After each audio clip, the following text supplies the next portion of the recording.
Welcome back to One to Step, and in today's video I'll be showing you how to log into your Regions Mortgage account. Before getting started, if you are new to the channel, please do subscribe and turn on the notification bell icon to get notified every time we upload new videos. Now let's get started. First of all, open your Google Chrome or any web browser. Then on the search bar, type in Region Mortgage Login. Once you press enter, you'll see these kind of results. From this, click on the first link and it will take you to this login page. On this page, you'll have to provide your online ID and your password. And if you are new to Region Mortgage, you can click on this button to enroll for a new account. Now go ahead and enter your online ID.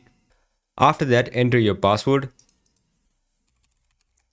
And in case if you don't remember your online ID or your password, you can click on the respective link to recover it. Now once you're set, make sure you have entered your correct credentials, then click on the login button. Once you click on it, you'll be logged into your account. That's it for this video. I hope this video was helpful, and if it was, don't forget to leave a like, comment and subscribe, and turn on the notification bell icon to get notified every time we upload new videos. And I'll catch you on the next one.